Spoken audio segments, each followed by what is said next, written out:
আমরা বর্তমানে বাস করছি চূড়ান্ত নির্লজ্জ এক পৃথিবীতে। এমন এক পৃথিবী যেখানে আপনার হাতের মুঠোফোন দিয়েই যে কোনো ওয়েবসাইট থেকে যে কোনো ভিডিও চালাতে পারেন অনায়াসে। পর্নোগ্রাফি ইন্ডাস্ট্রি বর্তমানে একটি $multi-trillion ইন্ডাস্ট্রি, যার উদ্দেশ্য এবং কাজই হলো আপনাদের প্রত্যেকেই যেন কোনো না কোনো ভাবে এসব নোংরামির ভোক্তা হন, এবং প্রতিটি নারী, পুরুষ ও শিশুর সামনে এগুলো যেন উন্মোচিত হয় তা তারা আশা করে। আপনিও দেখবেন, আসক্ত হবেন এবং পরিণত হবেন আরো একজন ভোক্তায়। এটাই হলো আমাদের সমাজকে দেয়া পর্নোগ্রাফির উপহার।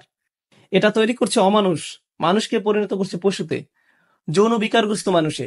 এবং আপনাদের মধ্যেই দুর্ভাগ্যক্রমে কারো কারো এই আসক্তি রয়েছে, এবং আপনারা এসব জঞ্জাল অনলাইনে দেখছেন। আপনারা দেখেন এবং নিজেদের বিভিন্ন মোবাইল ডিভাইসে এবং অ্যাপে সেভ করে রাখেন, এবং এই নিয়ে আপনাদের ভিতরে আর কোনো খারাপও লাগে না, কেননা আপনারা নিজেরাই মনে মনে নিজেদের জন্য এগুলোকে গ্রহণযোগ্য ধরে নিয়েছেন। হয়তো মাঝে মাঝে এ নিয়ে একটু অনুশোচনা হয়, কিন্তু আবারও আপনি ফিরে যান সেদিকে। আপনি ভাবছেন, অন্তত আমি তো কারো ক্ষতি করছি না, অন্য কাউকে তো দেখাচ্ছি না, নিজেই দেখছি, এইটুকুই ঠিক আছে। কিন্তু জানেন আসলে কি হচ্ছে? ভেতরে ভেতরে আপনার আত্মা নিঃশেষ হয়ে যাচ্ছে, আপনার সালাত হয়ে গেছে অন্তঃসার শূন্য। সে সময় আপনি একটু চোখের পানি ফেলতে পারেন না, কেননা আপনার হৃদয়ে আল্লাহর ভয় এতটাই কমে গেছে। কারণ হলো ওই সমস্ত নোংরামি যা আপনি দেখে আসছেন তারই ফলাফল। এগুলো আপনাকে পরিণত করেছে একটা মানুষরূপী পশুতে, যার ফলে আপনি এখন আর স্বাভাবিকভাবে তাকাতেও পারেন না। যখন একজন নারী আপনার পাশ দিয়ে যায়, আপনি যেন দেখেন একটা মাংসপিণ্ড হেঁটে যাচ্ছে। আপনার দু চোখ সর্বদাই নিরীক্ষণ করে বেড়াচ্ছে প্রত্যেককে। সারাটা ক্ষণ আপনি হা করে তাকিয়ে থাকেন, চেয়ে থাকেন, চোখ নামিয়ে নিতে আপনার রীতিমতো কষ্ট হয়। যখন আপনি সাবওয়েতে কিংবা ক্যাম্পাসে অথবা যখন কর্মক্ষেত্রে নয়তো রাস্তা দিয়ে হেঁটে যাচ্ছেন, আপনি পারছেন না নিজেকে সংযত রাখতে। হয়তো একটা বিলবোর্ডের দিকে তাকালেন, আপনি দ্বিতীয়বার তাকান, তৃতীয়বার তাকান। এমন একটা সুযোগ আপনি হাতছাড়া করেন না যা দিয়ে আপনার অন্তরটা কলুষিত হয়। আপনি পরিপূর্ণভাবে একজন আসক্ত ব্যক্তি। তারপর কিনা আপনি আমাকে বলেন, ভাই নামাজে মনোযোগ আনবো কিভাবে? আপনি কোন দুনিয়া বাস করছেন? কোন জগতে আছেন আপনি? ভাইরা আমার, বিশেষ করে ভাইদেরকেই বলছি, জানি কিছু বোনেরও এই সমস্যা রয়েছে। এটা অত্যন্ত দুঃখজনক বাস্তবতা। এটা একটা যুদ্ধ, এবং এই যুদ্ধ যে কোনো সামরিক যুদ্ধের চেয়েও ভয়ঙ্কর। এটি সেই যুদ্ধ যা কিনা ধ্বংস করে দিচ্ছে আমাদের অন্তরকে। এই জিনিস আমাদের ঘর পর্যন্ত প্রবেশের পথ করে নিচ্ছে, রাস্তা বানিয়ে নিচ্ছে। আচ্ছা, আমিও চাই আমাদের সন্তানদেরকে এসবের হাত থেকে যত দূর সম্ভব বাঁচাতে, কিন্তু যখন আমার সন্তান স্কুলে যায়, সেটা ইসলামিক স্কুলই হোক না কেন, খুবই উজ্জ্বল সম্ভাবনা রয়েছে যে কেউ একজন হতে পারে তারই এক বন্ধু তার আইপ্যাড বা অনুরূপ কোনো মোবাইল ডিভাইস নিয়ে এসে বলবে, দেখো দেখো সবাই। এটা খুবই বাস্তব একটা চিত্র, মোটেই কাল্পনিক কিছু নয়। এজন্যই আমাকে আমার সন্তানদেরকে প্রস্তুত করতে হবে এই কুৎসিত কদাকার জগৎ সম্পর্কে, যার মুখোমুখি তারা হবেই এক সময়। এর থেকে পালানোর আর কোনো পথ নেই, আসলে কোনো মুক্তি নেই। আপনারা ইসলামিক লেকচার দেখছেন ইউটিউবে, নিশ্চয়ই দেখে থাকবেন যে সেখানে যে কোনো ভিডিওর পাশ দিয়ে ফলো আপ ক্লিপগুলো দেয়া থাকে, তার মধ্যে একটা না একটা বাজে জিনিস থাকবেই। আর আমার মনে হয় না এটা নিছক দুর্ঘটনা। এমন না যে সবকিছুতে আমি ষড়যন্ত্রের গন্ধ পাই, তবুও আমি মনে করি না এগুলো এমনি এমনি হচ্ছে। আর আপনাদের বেলায় আসলে কি হয়? আপনি একটা ভিডিও দেখছেন, পাশে একটা বাজে জিনিস দেখে ক্লিক করলেন, আবার আরেকটাই ক্লিক করলেন, আবার আরেকটাই ক্লিক করলেন, শেষ পর্যন্ত গিয়ে ওইসব জঘন্য কিছু একটা আপনি দেখে ফেললেন। ওয়াল্লাযীনা হুম লিফুরুজিহিম হাফিজুন। বিশেষত যখনই লজ্জাস্থানের ব্যাপার আসে, তারা তা হেফাজত করে। ভাই, আমার জন্য কি সমাধান? আমার কি বিয়ে করে ফেলা উচিত?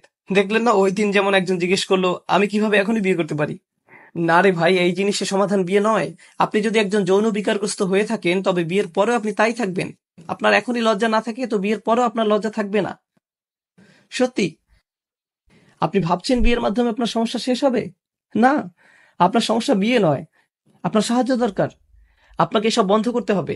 আপনার নিজেকে এভাবে কষ্ট দেওয়া থামাতে হবে, নয়তো আপনার ভেতরে আর কিছুই অবশিষ্ট থাকবে না। কদিন আগে একটা ইমেল পেলাম একজন টিনেজ বালকের থেকে, যে কিনা পর্নোগ্রাফিতে আসক্ত। নামবিহীন ইমেল। সে লিখেছে, আমি নিজেকে মেরে ফেলতে চাই, আমি পারছি না বন্ধ করতে। আমি 11 বছর বয়স থেকে এগুলো দেখছি, আমার বাবা মা কিছু জানেন না। আমি এগুলো পড়ি আর কাঁদি। কারণ এই ছেলে তো একা নয়, এরকম লক্ষ লক্ষ মুসলিম ছেলে মেয়ের আজ এই অবস্থা। লক্ষ লক্ষ। আমাদের ওদেরকে সাহায্য করতে হবে, যা কিছু পারি তাই করতে হবে। এগুলো প্রতিরোধ করার জন্য আমাদের $1 ট্রিলিয়ন বিজ্ঞাপন ব্যবস্থা নেই। আর এটা আমার জন্য বলাটাও বাস্তবসম্মত হবে না যে এইসব ফেসবুক, ইউটিউব, টুইটার, ইন্টারনেট এসব হারাম। এটাই বাস্তবতা। এগুলো এখন অক্সিজেনের মতো একটা স্বাভাবিক ব্যাপার। আমরা শুধু যা করতে পারি তা হলো আমাদের তরুণদের সাথে এই বিষয়ে পরিপক্ক কথাবার্তা বলতে হবে, এবং তাদের শেখাতে হবে কিভাবে এইসব জিনিসকে মোকাবেলা করতে হয়, এগুলোর ফাঁদে না পড়ে। এখানে যারা প্রাপ্তবয়স্ক আছেন, ইন্ডিয়ান মুভি দেখা বন্ধ করুন ভাই। আপনি কেন এসব লেকচারে অংশগ্রহণ করছেন? কথা বলছেন সালাত নিয়ে, সালাতের গুরুত্ব নিয়ে, অথচ নিজেদের সংযম ধরে রাখতে পারছেন না। মা, মেয়ে, স্বামী, স্ত্রী, বোনেরা মিলে একসাথে যা ইচ্ছা দেখছেন, কি না দেখছেন। আল্লাহ, থামুন, বন্ধ করুন এসব, থামুন। ওয়াল্লাযীনা হুম লিফুরুজিহিম হাফিজুন। তারা তাদের লজ্জাস্থান হেফাজত করে। লজ্জাস্থানের হেফাজত করা মানেই যে ব্যভিচার জিনা না করা তা কিন্তু নয়। এর মানে সেই সকল জিনিস থেকে বিরত থাকা যা আমাদেরকে ওই প্রলোভনের দিকে ধাবিত করে। তারা লক্ষ্য করে, তারা রক্ষা করে, তারা জানে লজ্জাবোধ হুমকির মুখে পড়ে, তারা বোঝে কিসে তাদের দুর্বলতা এবং আকাঙ্ক্ষা চাহিদা সম্পর্কে। এই তীব্র আকাঙ্ক্ষা আসলে আল্লাহ আমাদের মধ্যে দিয়েছেন এবং সেটা আল্লাহ দিয়েছেন সঙ্গত কারণেই। তিনি এটা করেছেন আর সবার মধ্যে এই চাহিদা আছে, এটা বলতে আমার কোনো দলিল প্রয়োজন নেই। জানি আমি পুরুষ মানুষ যারা এখানে আছেন প্রতিদিন প্রতিনিয়তই আপনাদের সবাই এই চ্যালেঞ্জকে মোকাবিলা করছেন। বিশেষ করে এরকম একটা শহরে, অন্তত টেক্সাস আর একটু বেশি রক্ষণশীল, অনেক বেশি না কিছুটা বেশি। কিছু শহরে অন্তত এসব কুরুচিপূর্ণ বিলবোর্ড বা এ ধরনের জিনিস বসানোর অনুমোদন দেওয়া হয় না। আসলে তারা বিলবোর্ড টাঙানোর অনুমোদন দেয় না, কিন্তু সেটা হয়তো দ্রুতই বদলে যাবে, কেননা শেষ পর্যন্ত সাম্রাজ্যবাদেরই জয় হয়। কথা হচ্ছে আপনারা এমন এক শহরে বাস করেন যেখানে সবই আপনার সামনে উন্মুক্ত, কোনো কিছুই বাদ নেই, সবকিছু। আর আপনাদের রীতিমতো মরণ যুদ্ধ করতে হয় নিজেদের বাঁচানোর জন্য। এই অনুচ্ছেদটিতে এমনকি খুব বেশি বড় লক্ষ্য অর্জনের কথা বলা হয়নি, এখানে কেবল ন্যূনতম অংশটুকু এসেছে। আগেই বলেছি আপনাদের, তাই না? এগুলো হলো ন্যূনতম, যা না হলেই নয়। আমাদের ন্যূনতম কর্তব্য হলো যে আমাদের যাবতীয় নির্লজ্জতা, ব্যয়াপনা থেকে নিজেদের বাঁচিয়ে চলতে হবে, নিজেদের ভেতরে এই প্ররোচনার বিরুদ্ধে যুদ্ধ ঘোষণা করতে হবে। আর আমি জানি আপনাদের কেউ না কেউ আছেন যারা এসব বন্ধ করার চেষ্টা করছেন, তারপর আবার ফিরে গেছেন, আবারও চেষ্টা করছেন, আবার ফিরে গেছেন, বারবার ফেসে যাচ্ছেন এই চক্রান্তে। জানি আমি অনেকেরই এমনটি হচ্ছে। আপনারা যুদ্ধ করে যাচ্ছেন এর সাথে, তবে হাল ছেড়ে দিবেন না।